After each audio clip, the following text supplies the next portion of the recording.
Hihilingin ng Senate Committee sa Korte na payagan dumalo sa mga pagdinig ng Senado si Pastor Apollo Kibuloy.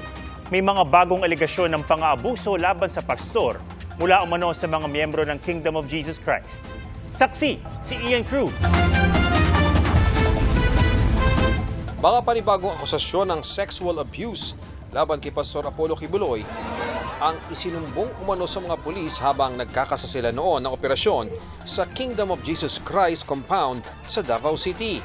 Ang mga biktima, miyembro umano ng piling grupo ng mga babaeng tinawag na pastoral o yung nasa inner circle ni Kibuloy. 12 taong gulang umano ang pinakabata sa kanila. Mismong mga magulang umano ng mga biktima ang lumapit sa mga pulis. Ayon kay PNP Chief Romel Francisco Marbil, ibinunyag umano ng mga biktima ang mga nakakakilabot nilang karanasan na nagpapakita umano ng alarming pattern ng pang-aabuso. Masinsina umano nilang sinusuri ang mga ebidensya para mapalakas ang kaso laban kay Kibuloy. They were also victimized by Pastor Kibuloy allegedly. Inabuso din daw allegedly. Ang abogado ni Kibuloy na si Attorney Israelito Torion hindi pa raw makakapagkomento tungkol dito dahil hindi pa nakapagbibigay ng malinaw na detalye ang PNP. Nagkaroon na ng mga pagdinig sa Senado tungkol sa mga naunang alegasyon ng sexual abuse laban sa ilang miyembro ng KOJC. Hindi dumalo si Kibuloy kaya na-contempt siya nitong Marso. Naipon na ngayon ang mga tanong sa kanya. Paano isinet up na yung mga taong ni-recruit niya bilang mga nananampalataya sa kanya at sa kanyang kingdom ay sa halip inabuso ng mga babae, pati yung mga menor de edad, mga lalaki pero pinagmalupitan din niya, yung mga pinilit niyang maglimos para pala sustentuhan lang yung kanyang marangyang pamumuhay, yung mga effectively human trafficking niya sa iba't ibang bahagi ng Pilipinas at pati sa ibang mga bansa. Pinaplansya na raw ang pagharap ni Kibuloy sa Senado. Inaalam na lang ang susunod na pagdinig ng Committee on Women, Children, Family Relations, and Gender Equality. Susulat na ako sa nauukol na korte para masigurong andito rin siya bilang pagsunod din sa standing warrant ng Senado para sa kanya. Sinikap ng GMA Integrated News na makuha ang panig ni Kibuloy tungkol dito sa pamamagitan ng kanyang abogado pero hindi nila sinagot ang aming text at tawag. Si Senador Bato de la Rosa naman gusto ring malaman ang detalye ng pagsuko ni Kibuloy nitong linggo ng gabi. Hindi pa ako masyadong nalilinawan sa exact details of his surrender. Nandun ka lang sa loob, nagtatago.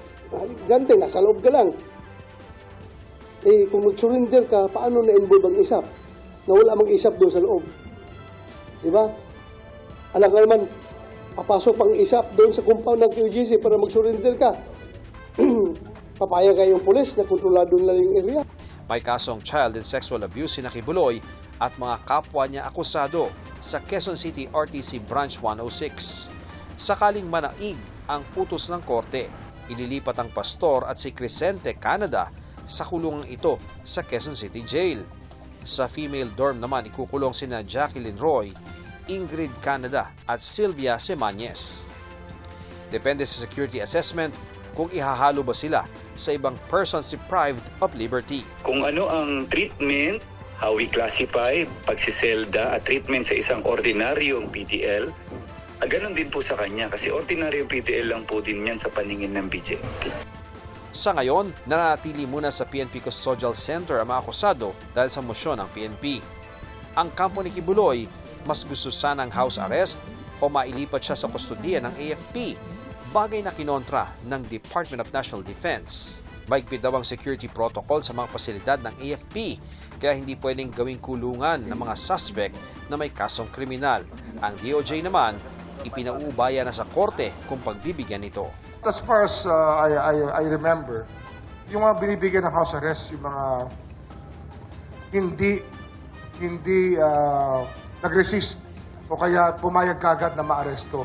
Para sa GMA Integrated News, Ian Cruz ang inyong saksi. Mga kapuso, sama-sama tayong maging saksi. Mag-subscribe sa GMA Integrated News sa YouTube at para sa mga kapuso abroad, samahan niyo kami sa GMA Pinoy TV at sa www.gmanews.tv.